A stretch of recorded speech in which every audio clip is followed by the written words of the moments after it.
6월 28일 오늘 만나 성경 말씀은 사도행전 27장 22절에서 25절 말씀입니다. 그러나 이제 나는 여러분에게 권합니다. 기운을 내십시오. 이 배만 이를 뿐 여러분 가운데 한 사람도 목숨을 잃지는 않을 것입니다. 바로 지난밤에 나의 주님이시요 내가 섬기는 분이신 하나님의 천사가 내 곁에 서서 바울아 두려워하지 말아라. 너는 반드시 황제 앞에 서야 한다. 보아라, 하나님께서는 너와 함께 타고 가는 모든 사람의 안전을 너에게 맡겨주셨다 하고 말씀하셨습니다.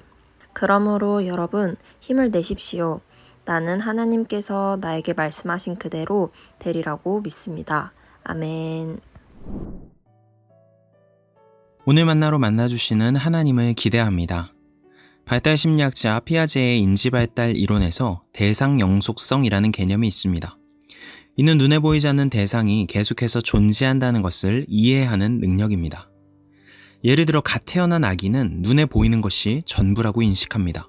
대상 영속성에 대한 이해가 없는 것이지요.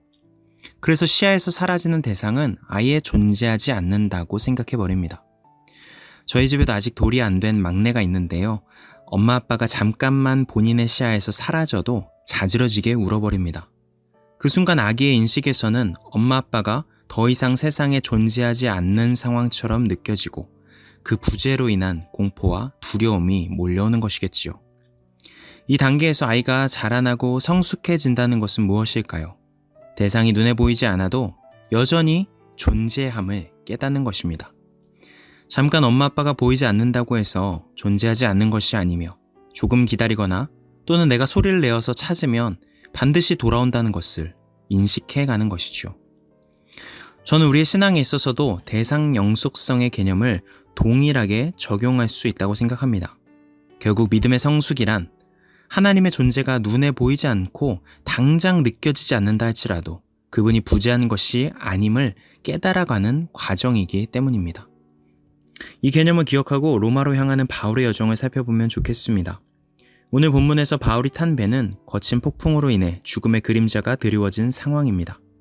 20절, 21절을 보면 여러 날 동안 해와 별이 보이지 않았고 거센 바람만이 심하게 불었으므로 모든 사람들이 살아남으리라는 희망을 점점 잃어가고 있었다고 말합니다.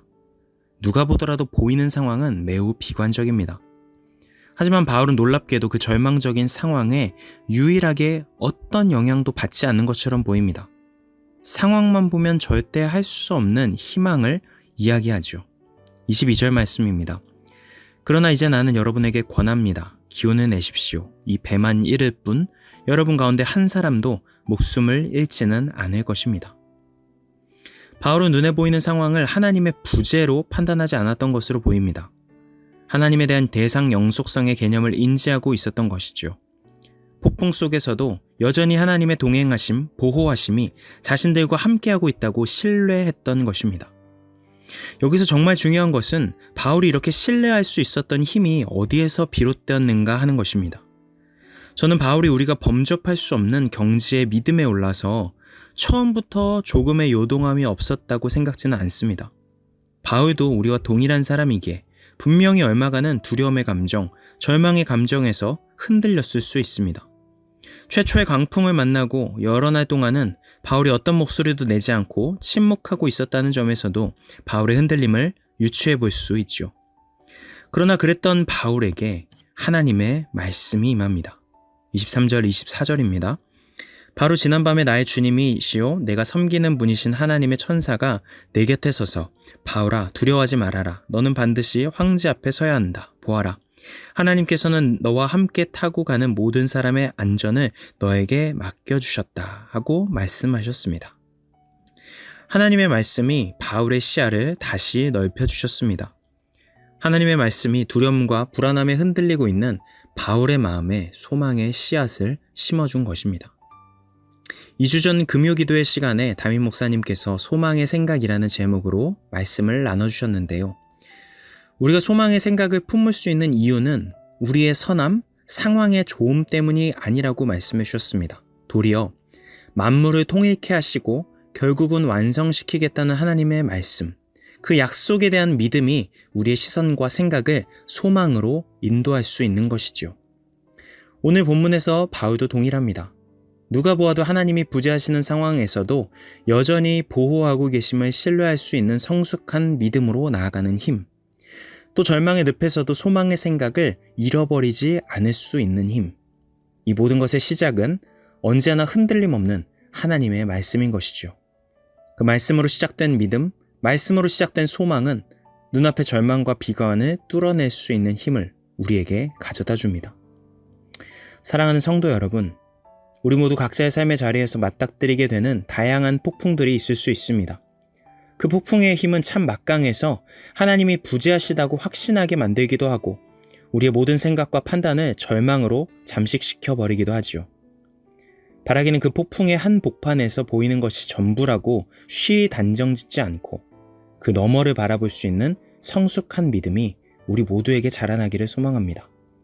그리고 그런 성숙한 믿음으로 나아가기 위해 말씀을 놓지 않으시는 여러분 되기를 축복합니다. 그런 우리들의 삶에 우리가 예기치 못한 은혜, 아드벤투스의 희망이 임하게 될 줄 믿습니다. 기도하시겠습니다. 하나님, 눈앞의 폭풍에 우리의 시선과 마음을 빼앗기지 않게 도와주십시오. 여전히 그 너머에서 함께 하시는 하나님의 약속과 말씀을 붙들 수 있는 성숙한 믿음을 우리에게 허락하여 주시옵소서. 예수님의 이름으로 기도드립니다. 아멘. 이제 두 가지 기도 제목으로 함께 기도합니다. 첫 번째로 오늘의 말씀을 따라 기도하겠습니다. 눈앞에 보이는 것이 전부라고 판단하지 않고 그 너머의 소망을 발견하고 붙들 수 있는 믿음을 허락하여 주옵소서. 두 번째로 청년 세대를 위해 기도하겠습니다. 청년들의 시선과 마음을 절망과 비관으로 잠식시키는 이 세대 속에서도 말씀 붙들며 소망을 잃지 않고 주어진 길을 걸어내도록 인도하옵소서. 이 제목으로 기도하신 후에 개인 기도로 나아가시겠습니다.